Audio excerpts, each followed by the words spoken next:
All right, let's take a look at 6.7. 6.7 introduces the idea of dilation. So if you remember back in chapter 4, we actually pulled dilation into that chapter a little bit when we talked about our transformation. So we're going to look at it the same exact thing.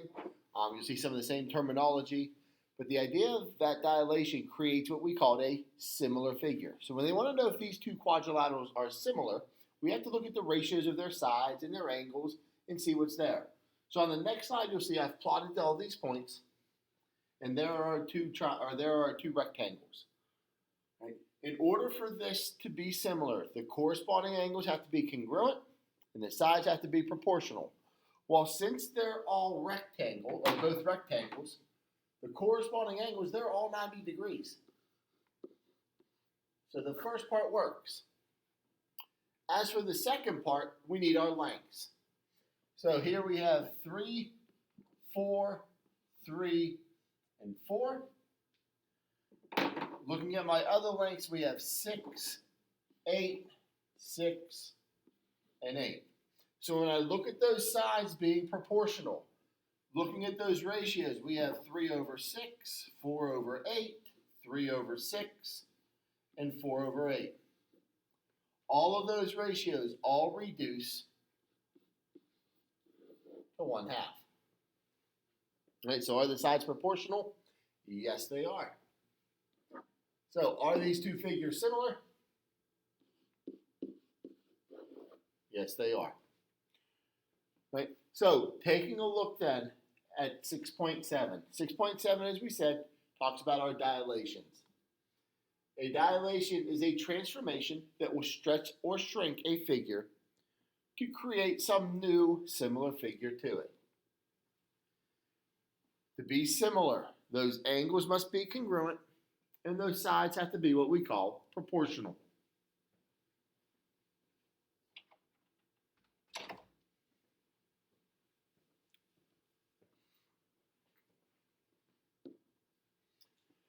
Now, technically, you can dilate by any point. And that point that you are dilating from, that point that you are pulling everything towards or pushing everything away from, is known as the center of dilation, the fixed point that is used to dilate a figure.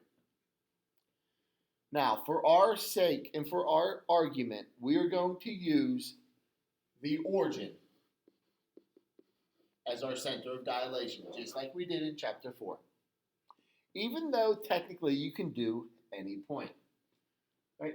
For example, if we had that length of A to B being 9, and I'm going to do a dilation centered at the origin with a scale factor of 1/3, that new length from A to B prime is now going to be 3. Right? Everything will get cut by 1/3. That K that we were looking at there, what you are dilating by is known as your scale factor. It is the ratio of the side length of the image to the corresponding side length of the original figure. To make sure you put it in the correct order, it is always your new over the old, or your image over the original.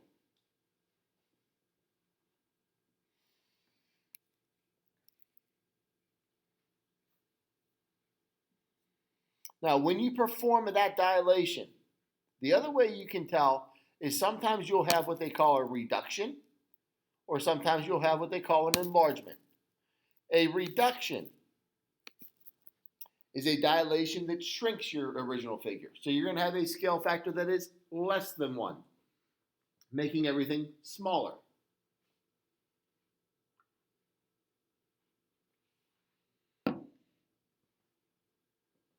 If you make everything bigger, we instead end up with an enlargement, a dilation that increases the size of your original figure. So your scale factor is greater than 1.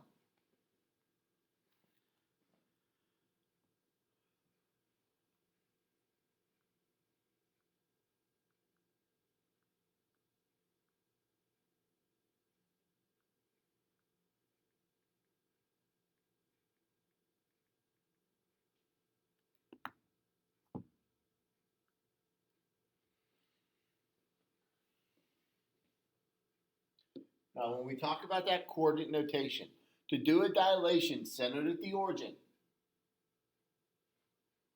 we can describe it as that coordinate notation, that x comma y. All of those points go to kx comma ky, where k is your scale factor. So all you are truly doing is taking that scale factor times all of your points, which is exactly what we'll do here in example 1. It says draw a dilation of your quadrilateral ABCD with the vertices that are there and your scale factor of 1/2. So to do that, all we are doing is taking this 1/2 times 2 comma 0. Well, that becomes 1 comma 0 then. 1/2 times 6 comma negative 4 is 3 comma negative 2. 1/2 times 8 comma 2 is 4 comma 1. And then 1/2 times 6 comma 4 is 3 comma 2. Giving us our new and our old figure if we plot them there.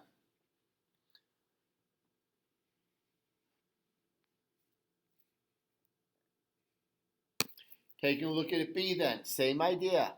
Now instead of having that scale factor of 1/2, instead of having that scale factor of 1/2, we have that scale factor of 2. So we're going to be multiplying everything by 2. A prime ends up at 4 comma 2 then. B prime, we take 2 times that 4 comma 1, we get 8 comma 2. For C prime, we take 2 times our 4 comma negative 1, we get 8 comma negative 2. And then for D prime, we take our 2 times 1 comma negative 1, we get 2 comma negative 2. Right, so you had your old and your new figure. Now your figure increased in size.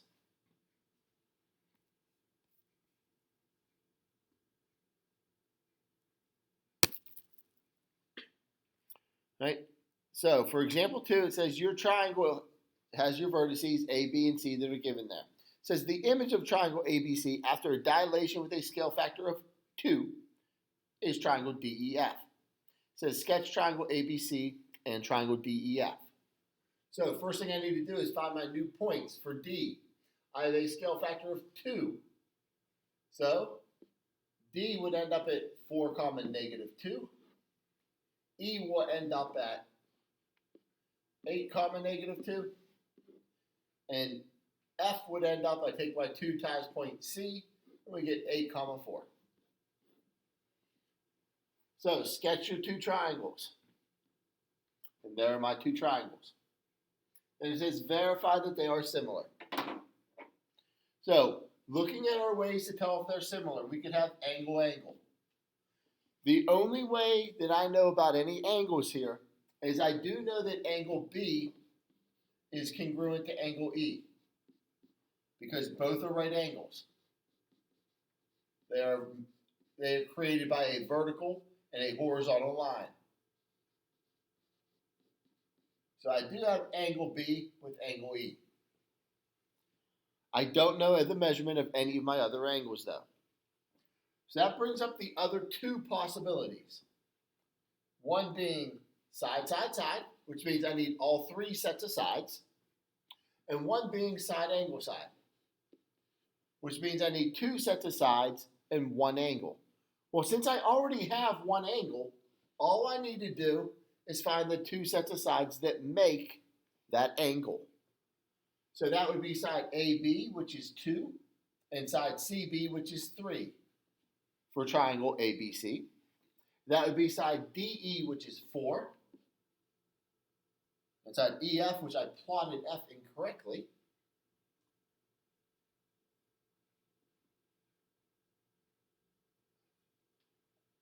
F was supposed to be at 8 comma 4.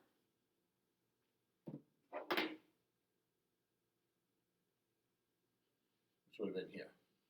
There we go. That looks a little bit better. And EF, which is now 6. So we have our angle. Look at your ratio of your sides. We got 2 to 4, and we got 3 to 6. Both reduced to 1/2. So we are looking at SAS then for our verification. That's how we tell that those two triangles are similar. All right, taking a look at the last couple examples then. First one says, determine your scale factor. It says Nicole is making her own photomagnets. Her photo is 8 inches by 10 inches. The image on the magnet is 2.8 inches by 3.5 inches. What is your scale factor? Remember, to find your scale factor, it is always image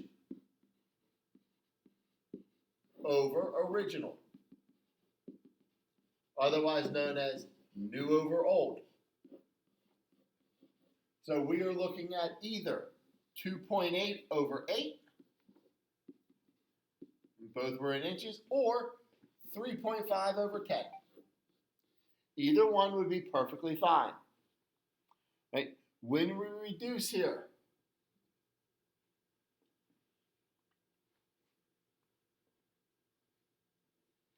right, to reduce your fractions, whether you do 2.8 over 8 or 3.5 over 10, the fraction we are looking at is 7 over 20. So there is that scale factor. Now, it says the scale factor of your reduction, so that number should make sense. That number is less than 1. Taking a look at your next example then. So Sean is using a photo quality printer to enlarge your digital picture. The picture on this computer screen is 6 centimeters by 6 centimeters. The printed image is 15 by 15. So it's image over original. So we're looking at 15 over 6, which reduces to 5 over 2.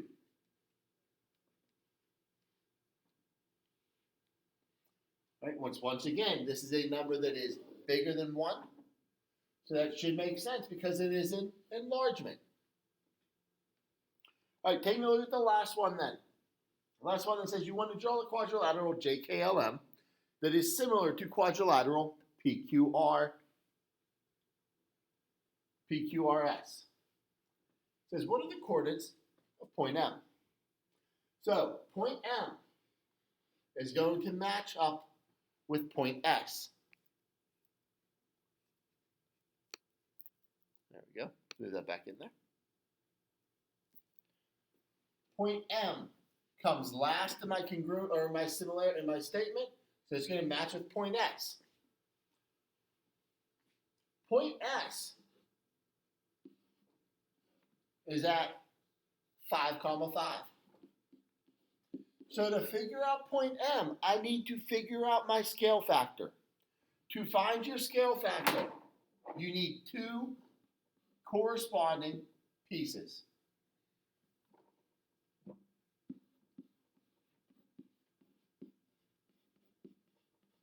So I could look at JK and its corresponding piece, which would be PQ. But those both go in a slant. So I'm going to look for something that's a little bit easier. My other set I could look at KL, which is a vertical line, and its corresponding piece, which is QR. Now we have 2 vertical lines. So I can just count how long each one is. KL is 4, QR is 2. So my scale factor is 4 over 2. So that scale factor that I'm going to multiply is 2. So I need to multiply my point S by 2. 5, 5 ends up then at 10, 10, which is approximately right here. So there's my point M to finish off my figure then.